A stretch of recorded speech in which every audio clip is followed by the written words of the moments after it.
سوال ایک اور بھی آیا ہے. مہناز انجم صاحبہ ہیں, ڈاکٹر مہناز انجم, بہت اچھی شاعرہ ہیں ہماری دوست اور بڑی اچھی پڑھنے والی. انہوں نے ایک آن لائن یہ دیکھ رہی ہیں تو سوال انہوں نے بھیجا ہے, آپ کی بات پر ہی وہ سوال ہے اور آپ نے اس کا جواب تو دے دیا لیکن چونکہ وہ شامل ہے. وہ کہتی ہیں کہ اگر آپ بیتی میں افسانوی رنگ نہ بھی شامل کیا جائے تو کیا پورا سچ لکھنا ممکن ہے؟ کیا اس طرز کی آپ بیتی کی کوئی مثال ہے جو مکمل سچ معلوم ہو, یعنی فکشنلائز کیے بغیر بالکل واقعات بیان کر دیے گئے ہوں؟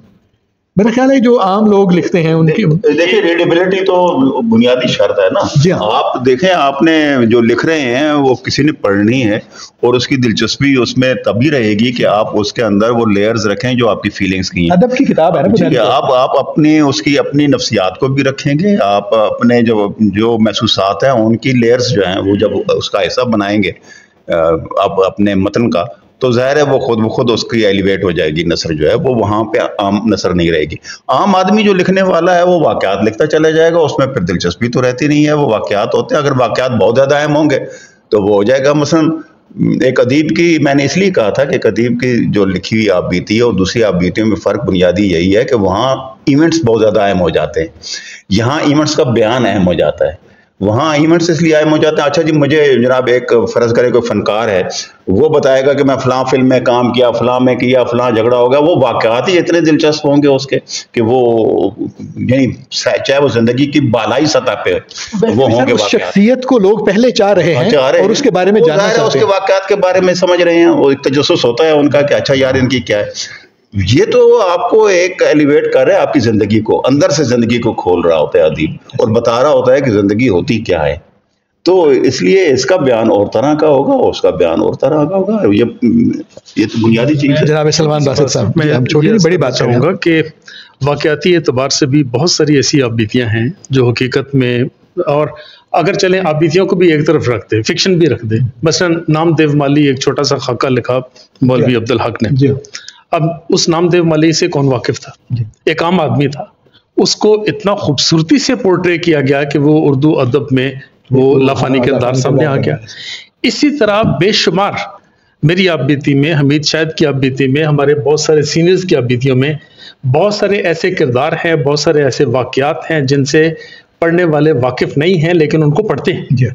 تو بات وہی ہے کہ وہ اصل میں ریڈیبلٹی ہے, اور یہ رائٹر پہ ہے کہ وہ کتاب کو کتنا ریڈیبل بناتا ہے.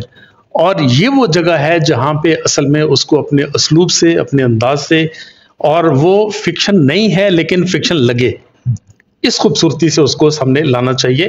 اور یہی وجہ ہے. ایک دوسری چیز بات گزر گئی بیچ میں, شہاب صاحب کے بارے میں بات کافی ہو گئی. اب دیکھیں کیسے کیریکٹر سامنے آتے. ایک اسی دور کی ایک آپ بیتی ہے ارشد سمیع خان کی انگلش میں, 3 Presidents and an Aide. تو چونکہ 3 صدور کے ساتھ انہوں نے کام کیا, اور اس میں وہ جنرل یحییٰ کو جس طرح وہ پورٹری کرتے ہیں وہ ہماری پوری تاریخ ایک طرف رکھ دیں, اور ارشد سمیع خان کا پورٹریل جو ہے یحییٰ خان کی شخصیت کو وہ اتنا میگنیفائی کرتے ہیں اس کو کہ آپ حیران رہ جاتے ہیں. اور وہی جو شخصیت جو تھے ہمارے گورنر جنرل غلام محمد صاحب, ان کی شخصیت جو ہے وہ نیگیٹو جاتی ہے, اور بہت سارے لوگ اور وہاں پہ اس کو پورٹری. اب ایک ہی دور میں 2 مختلف لوگ لکھ رہے ہیں, انہی شخصیات کے بارے میں لکھ رہے ہیں, اپنے اپنے پرسپیکٹو سے لکھ رہے ہیں, اور اپنے ان تجربات کی بنیاد پہ ان کی شخصیت کو اجاگر کر رہے ہیں, ان کے حوالے دے رہے ہیں. تو اب یہ قاری پہ ہے کہ وہ کیسے دیکھیں. آپ نے اب دیکھنا ہے کہ اصل میں کیسے اس کو, کس حد تک اس کو فکشن سمجھتے ہیں, کس حد تک ریئلٹی سمجھتے ہیں. یہ بات جو ہے وہ چندرا کماری کی نہیں, چندرا کماری تو ایک طرح کا افسانہ ہے, چندراوتی سوری نہیں, بملا کماری کا ایک کیریکٹر ہے. بملا کماری کا جہاں وہ ایک گھر میں رہتے ہیں اور وہاں پہ وہ چیزیں گرتی ہیں, ان کا بستر وہ اوپر چلا جاتا ہے, وہ بڑی حیران کن قسم کی چیز ہے. اور جہاں تک قاسم بٹ صاحب نے کہا کہ انہوں نے وہ تصوف کی باتیں کی ہیں, تصوف میں بلا شبہ ہوتے ہیں, کتب بھی ہوتے ہیں, ابدال بھی ہوتے ہیں, اور ان کے مختلف درجات بھی ہیں. یہ اپنی جگہ بالکل درست ہے, لیکن بات یہ ہے کہ کیا واقعی وہ بھی کسی کتب یا ابدال کے درجے پہ فائز تھے؟ اور یہ ممتاز مفتی صاحب نے بعد میں بتایا کہ وہ 90 کا کریکٹر جو ہے وہ خواجہ قطب الدین بختیار کاکی کا تھا, کہ وہ جو کاغذ اڑتا وہ ان کے پاس آتا تھا, ہدایت براہ راست ان کو ملتی تھی. اور ممتاز مفتی صاحب یہاں پہ شاید بہت سارے لوگ گواہ ہیں, انہوں نے کہا تھا کہ یہ شہاب صاحب کا وہ اصل میں سلسلہ تھا.